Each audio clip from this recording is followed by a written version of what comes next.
Wasabi Gangsters, it's me, Chance Dillon, here to talk about reading and writing updates from this past week. Here we go. I'm going to jump right into it. I read Conan the Cimmerian. I read The Scarlet Citadel, and next is Queen of the Black Coast, I believe.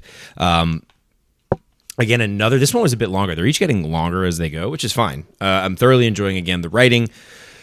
This one in particular had a bit of a battle in it that was not expected, and we got to see a little bit more of the actual sword and sorcery stuff, which was really cool.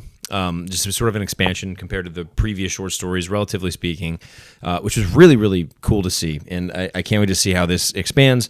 I'm thoroughly enjoying it. I'm going to continue reading at least one a week at the very least, and again, still very much enjoying it. For another sort of old-timey, quote-unquote, read, I finished the official first book of the Elric of Melniboné, the Elric Saga, Volume 1, which means it's interesting because he splits his, I think it's like into three. The first book is split into 3 books, and it's like this whole thing. But I finished the very, very first part where we get to, I believe Stormbringer is the name. And yes, this is a very, very good story. It's old-fashioned, it's, how do I explain it? It's, the method of storytelling is evolved, you can tell, from a period prior to this one. It sort of is a stepping stone, it feels like, for sure. And it's really cool to see just how the narrative is structured. It does have a sort of generic narrative structure by way of, how do I explain this without sounding like I'm not enjoying it? I'm thoroughly enjoying it, by the way. It's very dark. The themes are dark. It does, again, have a lot of sword and sorcery in there, except like this isn't necessarily a hero. His philosophy is explored, and his internal turmoil of knowledge is explored. It's actually very interesting in that way, being in the period that it takes place. But it's very cool. We got to see a lot of sort of elemental gods in this. Not necessarily a new spin on it, but a spin, at the time it might have been, right? And you can tell things that have evolved from this in particular. And again, I'm thoroughly enjoying it. I'm looking forward to getting into the next book, which is, I think this is 3 books, this whole thing. So I'm looking forward to continuing that. And then I'm about 300 pages into Of Empires and Dust by Ryan Cahill. I'm going to a signing tomorrow in Brooklyn. Again, if you're going to be there, there's going to be a good crowd there. I think it's a Powerhouse Arena. There was tickets on sale. I'm about 300 pages into this. Also, very much enjoying it. We are starting to see the conflict evolve with how the characters have started to change themselves. And we are really starting to get a lot of people asking questions is the best way I'll say it, without spoiling anything. And it's a very interesting thing to see, the morality. And there's a particular character arc that was predictable. In terms of, you're just like, oh, okay, like this is the way that it's going to go. But the way that it's executed in this book, and actually even of War and Ruin, the intro that we sort of got of this character arc in Of Darkness and Light, it is being done so well and being set up so well, and you can tell that it's going to lead to something that is like, I think all of us, if you're reading the story, you're sort of like, okay, obviously, but the inner dialogue of all of these characters and the people that are surrounding these characters and how those people greatly impact their view of the world is, I think, one of the coolest things that this story in particular is doing. We're really seeing into the depths of these characters in sort of I don't want to say moral despair, but willing to ask the questions that I think we all ought to ask, generally speaking, about morality and about good and evil. And it's sort of a slippery slope, obviously, because it's very clear which side to us as the reader is evil. But inside of the character's eyes, you're like, man, like, I guess I could kind of see how they got there, but like not really, because I don't want to spoil anything, but it's like you're just like, obviously, like these are the evil guys.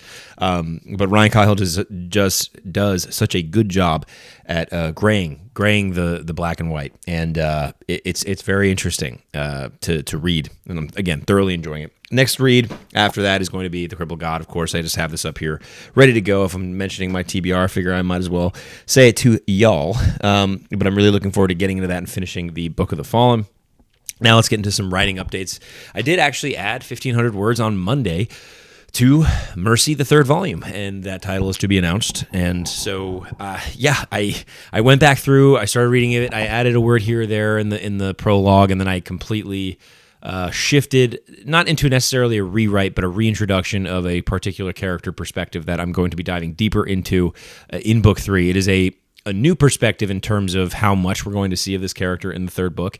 And so it was very fun to dive into that a little bit and the now experience that this character is going to go through and has gone through in the time that has passed between books 2 and 3. So I'm thoroughly enjoying exploring it, and it is just so addicting. Tuesday, I spent some time organizing some poetry. I released that over on Patreon. There's like 5 or 6 poems that are available for free for you to read in that article, and then I have 25 total poems in there. If you're a Runeborn member, you get access to that, and otherwise, I think I charge the lowest amount you can charge on Patreon if that's something you're interested in. The truth is like there's a paywall there because I want to share it with everybody, but I don't necessarily want everybody to read it, if that makes sense. Just because it's vulnerable, it's poetry, it's a bit out of this wheelhouse, but in terms of some writing that I do generally outside of obviously writing fantasy novels, I do enjoy. I don't know. I have a Charles Bukowski poetry collection, and this guy's just so fascinating, just how like obscure and absolutely crazy, actually, a lot of the times. But just the style, just the honesty and the authenticity.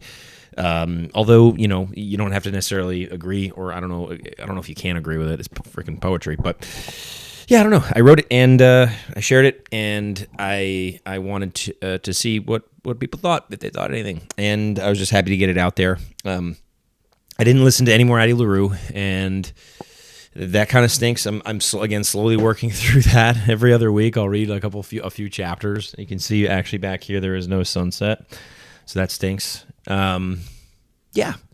And we have Mercy Ills the Fate. There is an update here, actually, regarding Mercy Ills the Fate. We got our first written review over on Goodreads from, Lord something Malru. I should have had it down, but thank you again so much, Christopher. You know who you are. So grateful for such a thoughtful and critical, by the way, a review, which I think is what is important. I think honesty is important, and to see the positives in that review be so glowing. And I'm just, again, so grateful people take the time to review the book, read it, let alone read it, and spend time to sit down, write a review, post about it, whatever it may be. I'm just so grateful to all of you out there. If you have read it and you haven't left a review for Tears of the Fallen, like go give it a rating on Amazon and Goodreads, good, bad, or ugly. It doesn't matter. It does help. And I'm so, again, just incredibly grateful that you guys, you did have read it if you have. And if you haven't, and it's sitting on your shelf, again, thank you. And if you're just, curious about it, thank you as well. But yes, this review was amazing to read.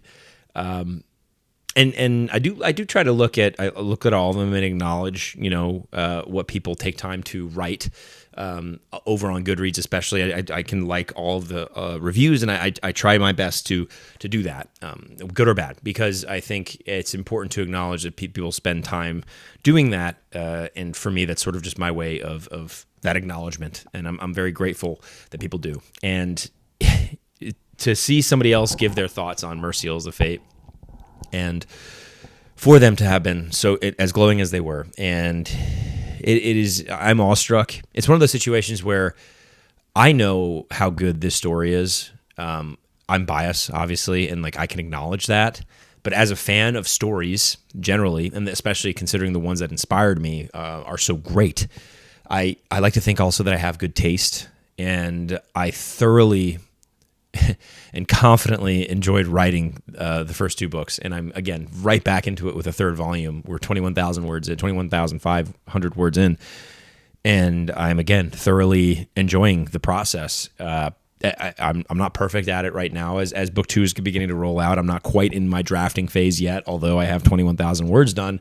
That's sort of just been put together in these downtimes between getting proofread, copy edits, developmental edits, beta reads, all that. So once we actually hit the ground running after book 2's release, and the marketing stuff sort of can take a back seat, which I'm hoping that can kind of come sooner rather than later. I'm actually already starting.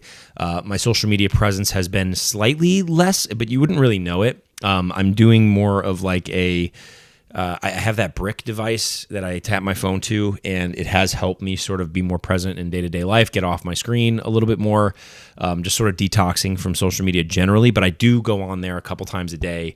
Instagram especially, it's just the easiest to get on, and there's a lot of readers over there that post my book, and I want to make sure that I shout them out and have conversations, and answering messages too is a whole other demon that I'm going to have to set aside time for, simply just because and again, I'm very grateful. Like I want people to keep messaging me because it means the world to hear your experience with the story, and I want to acknowledge again just how grateful I am for you to do that, and for you to reach out to me personally. It means even more. It really does. It's just bizarre, and I'm again so grateful. And I know I'm probably burning that word to the ground, but it really does. It's genuine. It's true. It's honest. And yeah, we're coming up on the release of Mercy Ills of Fate. We're about a month away.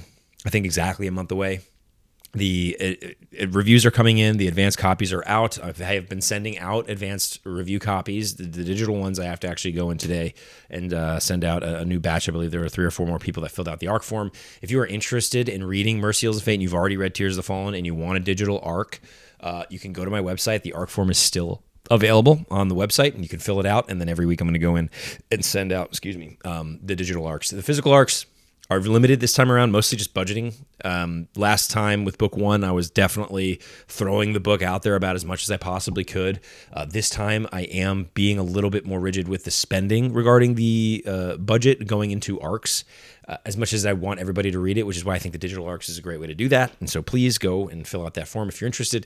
But I am being a little bit more strict on myself because mostly just me. I get so excited that people are willing to read my book that I'm like, oh, here, take it, you take it. And so I am doing the giveaways every week still. That is still happening. We are now swapping over to giveaways just for the ARC of Mercy Ills of Fate. I have expended my in stock hardcovers, so those signed hardcovers are now, we're not giving those away anymore for right now. That there will be more opportunities in the near/distant future, but right now we're just giving unsigned physical ARCs of Mercy Ills of Fate, 1 to 2 a week, over on Instagram. Go follow me. I think I have it in the description below, and comment on the post that I put up every week. I usually put it up before I put these videos up or right after these videos go up. You guys can go over and comment there, and usually it's something silly. I come up with it on the spot. Should be thinking about it, but I don't. Also, go ahead and join the Book Street Boys Discord. I'm over there as well. We can chat. Add me as a friend. I'm on that Discord. I check it about once or twice a day, and then sometimes I'm messaging people on there, which is really, really fun.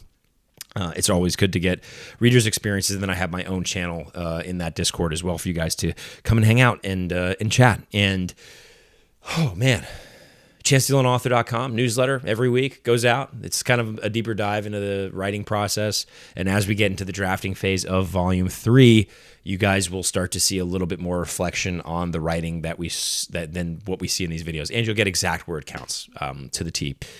And then every week on Patreon, I post the previous week's newsletter. In case you're just not signed up to the newsletter, you can always access it there a week later. Newsletter subscribers get the inside look first. Yeah, no beautiful sunset again. I know. Sorry about that. Is what it is. Sometimes you get we got a big blizzard up here. But yeah, I watched Night of the Seven Kingdoms. Such a good freaking show, and it got me back into watching House of the Dragon because I never watched the second season, so I started watching the second season again. But Night of the Seven Kingdoms, just wow. Just short and punchy and like really impactful in not too much screen time generally, which I think is a perfect way to describe. If you watch the show, there are characters in that are so easy to love that don't need that much screen time to the point of there's a particular character we meet in the first episode that her role expands through the 5 or 6 episodes to where in the last episode she now is like this important person to somebody else, and it's like, wow, okay, again, it's just like beautifully done. The impact of screen time and effect is very, very present, and it's just crazy what the showrunners and the team that made that show did in order to make it so punchy and just effective. And otherwise, there's just a bunch of characters in that show that are just so easy to like, again, with 10 minutes of seeing their face. It's crazy. Yeah, anyways, I'm going to see you guys next week when we do another video update, and I'm going to record my 90-second shindig. Oh, there is something I'm going to do in the future regarding, I'm starting to commemorate my wins with these books, and I'm attaching a watch to a lot of the wins, like each individual victory. Not every single one, because there actually are quite a few, but the big ones, the big milestones, I think are important to celebrate, and I'm trying to be better at that for myself, because I think it's so easy to just beat ourselves up over stuff, and I'm guilty of that, and so I wanted to find something that I enjoy and that interests me and attach something to it. So if you guys are interested in that, let me know in the comments. And then also let me know in the comments what you're reading. Let me know what's going on for you. If you're writing, share with me. Tell me what you're writing. Tell me your work in progress.